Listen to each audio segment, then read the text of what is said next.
gentleman from Tennessee, Steve Cohen. Thank you, Mr. Chairman. Mr. Adams, what is the criteria or standard that you use, if any, to recommend or not recommend a pardon or commutation to the President? Let me describe usual standard for pardon first. One, it's acceptance of responsibility. I understand those things, but is there an equitable standard? Do you have a standard? This is equity or some clear and convincing? Do you have any standards at all?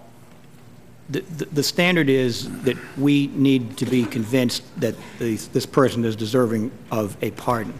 I can't, by fairly clear and convincing evidence, I would say. Fairly clear. It's not really anything specifically. We talked about I think it was Mr. Scott was asking you about probation, and if you could have probation without jail time hanging over your head. Let's assume that this, I mean, it's going to go on. The commutation's been given. He's going to have probation and a fine. But what if he violates his probation? What is his penalty? He's actually, I think the sentence is a term of supervised release, Congressman. All right. If a person violates his term of supervised release can be revoked and he can be imprisoned. Even if his sentence has been commuted? I think so. Let me get back. I wouldn't think so. Well, if his sentence has been commuted, what do you have to do? Send him to go back to work for Vice President Cheney? I mean, what could you do? I don't have any knowledge about what the decision in Mr. Libby's case, so I'm not going to comment on that. All right. There seems to be somewhat divergence on this panel. The Republicans have said that the Democrats are howling because they're bringing up deeds that the Republicans have done, at least the President and the Vice President may have done, and yet the Republicans are somewhat howling when they bring up President Clinton.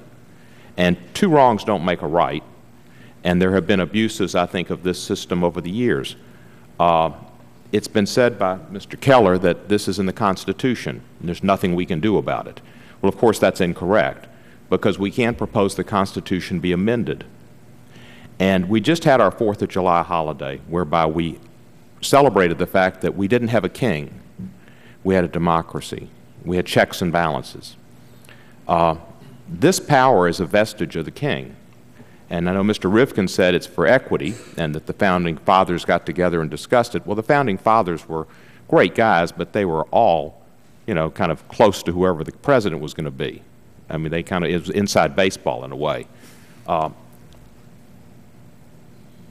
1977, there was a problem in Tennessee. We had a Democratic governor who was issuing pardons, and it was questionably illegal. At the time, we had a constitutional convention, of which I served as vice president then, and I had suggested we should limit the power of pardon, and to say that if the Supreme Court, it didn't pass, but if the Supreme Court by 4 out of the 5 members of the Tennessee Supreme Court would say that a pardon shouldn't be issued because it would be harmful to justice, that there should be a check. What would be wrong with a constitutional amendment to suggest that any pardon or commutation by the President have to go to the Supreme Court or to some other body, but let's say the Supreme Court for now, Mr. Adams, and to say that 6 out of 9 of the Supreme Court members would have to affirmatively say this should not be issued because it will be harmful to the public's respect for the law and is unfair or unjust. Would that be an improvement on the system of justice, a continuation of our revolution of 231 years ago? Or do you think the President should have this power of a king? I would just answer your question on 2 levels. It strikes me as a matter of constitutional law, the Constitution probably could be amended along the lines that you just suggested if you went through the proper procedure to do that. Whether that's a wise idea or not, I have no comment on it. Mr. Cochran, Mr. Berman, Ambassador Wilson, Mr. Rivkin, Mr. Rivkin I'm sure is going to be against it. I'll just try the 3 of y'all. Any comments? Any thoughts? Well, candidly, I'd be disappointed with any rigorous substantive review because the President's power here, though I think it's right to accurately describe it as king-like, is a power to show mercy.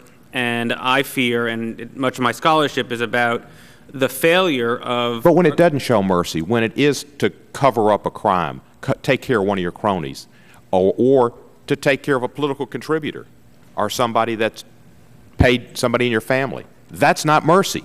So shouldn't 6 of the 9 justices go, hey, the Berman rule hadn't been met? Wouldn't that be okay? I certainly like anything that suggests a Berman rule is put in place. But that said, I think this oversight hearing is a perfect example of the opportunities that exist to, in a sense, push back. And again, and it's developed more fully in my testimony, I would welcome efforts short of a constitutional amendment. I think a constitutional amendment is not only very difficult to achieve, but sends an extraordinarily broad statement about our country's values. And fundamentally, and this is why I myself have written about our country's values, safeguarding liberty, and the concept of mercy. And candidly, and this is again something that I've spent a lot of time thinking about, what worries me most is not the fact that Mr. Libby alone got a commutation, but that this president has pardoned more turkeys at Thanksgiving than he has shown mercy with respect to other offenders in our federal criminal justice system. And so, though I can understand this committee's concern and the having of an oversight hearing to look very, very closely at this particular commutation, the way I'm inclined to make lemonade out of that lemon is to notice and, in some sense, hold the administration's feet to the fire, that if these are principles that should be vindicated in Mr. Libby's case, that other defendants, Mr. Rita with his years of military service on behalf of this country, the border agents whose cases led to calls for some sort of clemency action in the service of their country, that there be more of an effort by this administration to recognize that its own Justice Department can make mistakes, and that there be a more rigorous effort to convince the people of this country that it's not just those inside the Beltway who get the benefit of the President's compassion, and that every member of our country can get eaten up by an overzealous criminal justice system and should get the opportunity to plead to the executive and have those pleas taken very seriously, that justice and mercy ought to come to bear in their case. The gentleman's time has expired. I thank you. The chair is pleased to recognize